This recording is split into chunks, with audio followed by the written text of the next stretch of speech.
Hello there. I'm recording this on Thursday, the 13th of January 2022, and we've just got the sales figures for all the German luxury brands. Indeed, I'm driving a German luxury car today. This is the BMW 320d Grand Limousine. This is the long wheelbase version of the 3 Series sedan. It has 12 centimeters of extra wheelbase, almost all of that going to the rear passengers, and it's a really popular car, and you're surprised BMW took its time to launch it in India. This would be a perfect market for a car like this, particularly where most people are chauffeured around. But here's the funny thing. This car, the long wheelbase 3 Series, or for that matter the long wheelbase A4 by Audi, or the long wheelbase E-Class by Mercedes, the long wheelbase E-Class is also sold in India. These were all developed for the Chinese market, where in China also people are usually driven around. And in fact, the G20 version of the 3 Series sedan, these are the internal brand names that BMW calls their cars, is the second generation of the 3 Series sedan to have a long wheelbase. The previous generation, the F30, also had a long wheelbase in the Chinese market. And why is that so?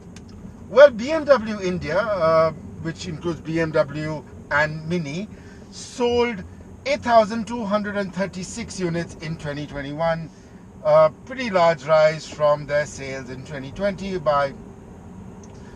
but they sold 847,237 cars in China in 2021. That means BMW India is not even 1% of the sales of BMW China. It's remarkable, and the same story is repeated with Audi, with Mercedes, with Jaguar Land Rover, with Volvo, and Tesla as well. Tesla sold 240,000 cars in China in 2021. Other than a couple that have been registered for homologation in India, they sold none in India because they're not even here. And there are a multitude of reasons why China outsells India in the luxury car market. I mean, if you look at it, the three German brands and Mini together sold 2.3 million cars in China in 2021. And if you add Volvo, Tesla, JLR, the entire luxury car market in China is almost 3 million units annually.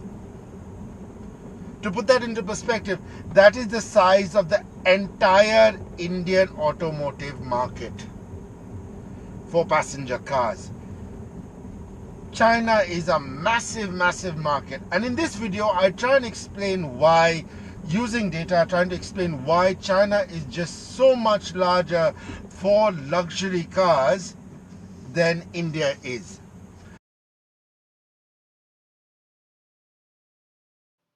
Ever since China's economy opened up in 1978, growth has been nothing short of spectacular. China's economy has grown by at least 10% according to official statistics every year since then. From being an economy worth under $1 trillion in 1978, China today stands as the world's second largest economy with an estimated worth of over $15.5 trillion and a per capita GDP of just over $10,000. By making itself the factory of the world thanks to its then low labor costs, China attracted Western companies from Europe and North America to make their Asian bases and then their global manufacturing bases in China. This allowed China to create a huge new middle class which today powers its economy. And in addition to buying all sorts of consumer goods, they're also buying luxury cars. India opened up her economy in 1991. However, since then, economic growth has only happened in fits and starts. And today's India's economic size is estimated at just under $3 trillion, and India has a per capita GDP of just under $2,000.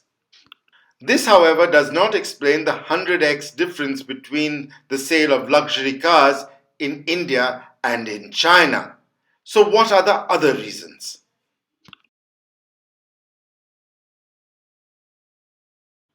To encourage consumption and domestic manufacturing, China has a very low tax on new cars. They tax them just at 10% consumption tax. However, there are various other central and local taxes that car buyers have to pay. This compares to between 40% for a domestically manufactured car in India and up to 120% for an imported car in this country. So, when it comes to a car like the Audi A440 TFSI, for example, a Chinese buyer buying the top of the line prestige model would pay close to around 31 lakhs in Indian rupees, whereas the ex-showroom price for the A440 TFSI technology pack in India is around 47 lakhs. However, of course, Audi India does offer discounts. In China, discounts are pretty much unheard of.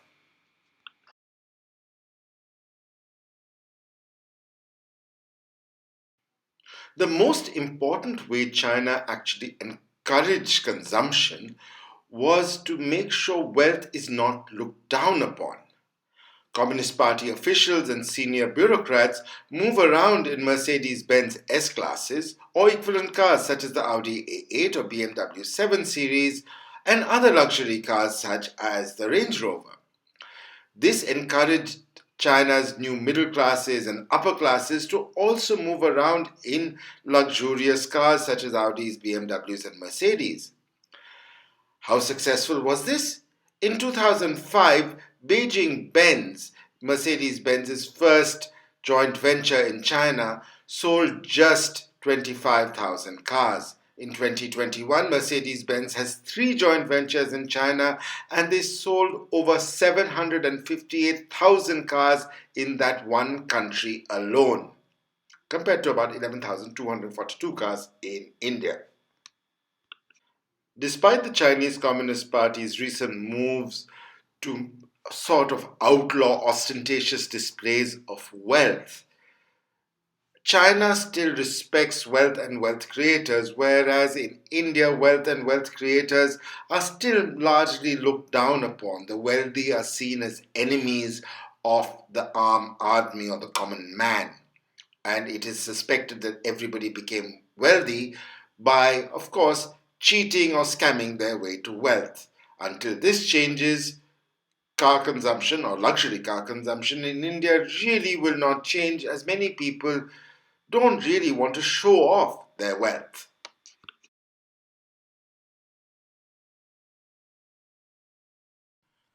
However, slowly but surely things are changing in India. Wealth is no longer seen as a wholly bad thing, particularly in urban areas, and that is evident in the new unicorn culture with a $1 billion unicorn emerging in India almost every single week, it appears. And India is also taking advantages of its other skill sets, like on this Vision EQXX car from Mercedes-Benz, whose software that you can see on its display screen, which is a fantastic looking display screen at that, was almost completely developed at the Mercedes-Benz Research and Development Center in Whitefield, Bangalore. It is a very large upside to the luxury car market in India, is what I feel. And as the market moves towards electric vehicles, cars like this Vision EQXX, when it becomes in production form, might do very, very well in India. But it requires a little bit of government intervention as well. This could be in the form of tax incentives to bring in the latest technology electric vehicles into India. This will not only bring in the latest technologies, and it will also encourage domestic manufacturing by jump-starting demand. This does not have to be at the cost of local manufacturing. Lower car taxes will help the overall economy. India is too large a market to depend just on imports.